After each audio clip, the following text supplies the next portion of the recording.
大家好，欢迎大家观看今天的节目。2018年10月9日，一篇发表在 Lancet 上的报告拉响了全球精神健康危机的警报。报告中指出，全球日益严重的精神健康危机或许会给公众、社区以及全球经济带来持久的危害。据世界卫生组织估计，全球约有3亿抑郁症患者、5000万痴呆症患者、2300万精神分裂症患者、6000万躁郁症患者。按理说，随着现代科技的不断的发展，人们的生活水平应当是越来越好才是。为什么到头来患上抑郁症的人反而越来越多了呢？这就不得不回到一个经常被提起的问题：你的生命观念是否正确呢？生命是一场煎熬，还是一种奖励？这取决于你的生命观念。观念对了，生命就是一种奖励，一种幸福。你就会对父母有孝心，对朋友讲义气，对国家讲忠诚，良性的生命特质就会洋溢出来。而如果自己都活得很痛苦，那就更谈不上孝心、义气或者责任心了。连自己的生命都像是在行尸走肉，有的人甚至还想到自缢，这就说明已经彻底迷失了自己的生命了。当今这么多人之所以患上抑郁症等精神疾病，也正是因为这种不正确的生命观念所导致的。精神疾病就是生命的物质与精神失去了平衡。为什么有的人动不动就想要自缢？就是因为他们根本看不到快乐的希望。这些人不一定没钱，甚至大多数有名有钱，但他找不到快乐了，这就是心灵空间没有了。当一个人迷失掉自心而沉沦在物质世界里的时候，那么他拥有的越多，他的生命就越痛苦。为什么这么说呢？因为拥有的越多，人的心灵空间就越少，就越为物所累。一个人虽然需要物质的东西来维持生存，但是更需要精神的东西来安养和超越。当一个人顺利时，他的财富和人气足以支撑自我的存在，而当物质资本全部破灭的时候，这时就显出了灵性资本的重要性。而我们的信念正是心灵的一种灵性资产，这种资产在任何空间里、任何境界来临时，都会立马变成上面所说的灵性资本。一个人的灵性资本减少，生命就变得脆弱。如果这个资本没有了，清空了，甚至变成了负数，那么在这种情况下，人活着就等于行尸走肉，有的人甚至就走上了自缢的道路。由此可见，物质资本仅仅只是外在的表象，灵性资本才是决定一个人内在生命质量的关键性因素。物质资本破产了，人还不足以死亡，而一旦灵性资本透支了，那么幸运之神就会彻底远离你。如果能够明白了这个道理，那么任何现实的困难都将不足以置人死地。所以，人在遇到挫折的时候，应该靠什么度过呢？答案是靠正确的信念，靠灵性资本。尤其在末法时代，主要靠正信，因为信念是不能被阻断的，也不受物质空间的隔绝。一个人如果真正具足丰厚的灵性资本，那么他将能够安然地看待命运的潮起潮落，如如不动，从而享受生命真实的富贵。所以我们要学会保护好自己的生命，并找到归依处。我们一定要知道，不管遇到了什么样的境界，什么样的困难，都万万不能做那自缢之事。此外，我们还要明白，残害自己和残害他人的性质是一样的。一个人命没有尽，强迫自己断命是要下地狱的，不仅去不了极乐世界，而且还会受到地狱的恶业。所以，我们不但不能做出自缢之事，甚至连这种念头也绝对不能有。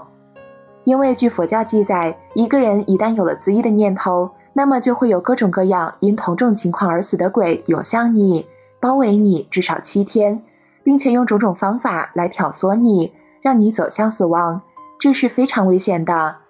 所以我们一定要保护好我们的生命，要让自己有坚强的乐观的状态。而除了纠正自己的不正念头外，我们还可以通过仪轨和咒语来帮助我们清净念头。这里就分享给大家一个南怀瑾老师曾亲自讲述过的解救自缢者的咒字。这个故事发生在川东万县，有一位牢里的犯人想要越狱逃跑，这个人没念过书，只听过《西游记》里有个孙悟空本事很大，上天下地变来变去，所以他在牢里天天就念齐天大圣孙悟空，求你救救我，传我一点本事，让我逃出来，天天念，天天求。说来也怪了，一天他夜里做梦，孙悟空真来了，叫他打猴拳，坐了7、8年牢，练了7、8年猴拳，猴拳练得出神入化，手一挥，铁条就弯了。他大摇大摆地从牢里出来，逃出来以后就靠教拳为生，同时也做了很多好事悔过。有一天夜晚，看到一位穿白衣服的女孩匆匆忙忙地钻进一座宅院里去，他好奇，运用他猴拳的功夫也跟了进去。可是进去以后却看不到人，难道是猪八戒的徒弟？再仔细一瞧，有个房间露出微微的灯光，里面一个年轻女子准备上吊，那个穿白衣服的女人也出现了。那个年轻女子的头往绳子里套，那位白衣女子就在地上拜了拜。她瞬间就懂了，因为在牢里的时候，她听过凡是人想自缢，都有鬼在作祟。于是她赶紧一个箭步上去，把那个上吊的女子救下来，而那个女鬼也跑掉了。等她回家后，之前跑掉的女鬼却找上了她，并对她说道：“你破坏了我的事，你非死不可。”她说：“我是孙悟空的徒弟，你这一套对我没有用。”女鬼却依依不饶：“不行，你非死不可。”无奈之下，她只好把绳子拿来挂上，脖子一运气，结果怎么也吊不死。女鬼看到后跪下一拜，她马上感受到一股无形的重力从肩上下来。女鬼第2拜，力量更大，可直到把绳子都扯断了，依旧没吊死她。女鬼见奈何不了她，结果就哭起来了，因为找不到替身，无法投胎，很伤心。她看这个女鬼也蛮可怜的，便对她说道：“这样子好了，我们2个人合作，你是鬼，哪一家出事你比我清楚，我会武功，我们去救人，功德做满了，你好去投胎，我也好赎罪。”女鬼也答应了，不再去害人。于是这一个逃犯，一个女鬼就这么合作了起来。经过了5、6年，做了很多好事。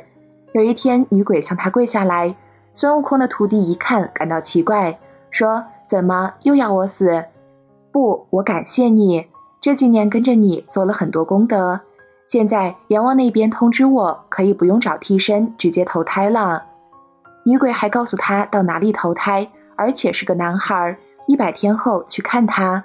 2人互道珍重，就此告别。可女鬼刚出了门，又走回来。孙悟空的徒弟很是疑惑：“怎么还有什么事？”“我忘了告诉你一个咒字，你再帮我做做功德吧。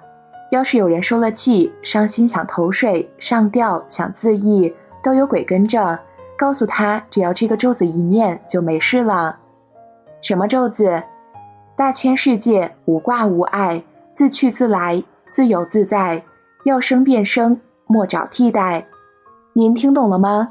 听懂了就记下来吧。除了南怀瑾老师开示的解冤咒以外，对于自缢死亡的亡者，在佛经中还记载了几种办法可以帮助他们。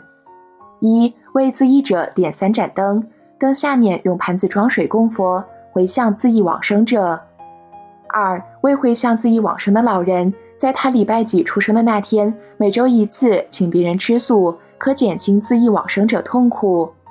3. 为自缢往生者用7条白线，每条线长180公分，共7条，7条一起对折3次，折时观想自缢者名字或容颜，持诵不动佛心咒，用此线为供佛点灯的灯芯，须做3次，回向自缢往生者。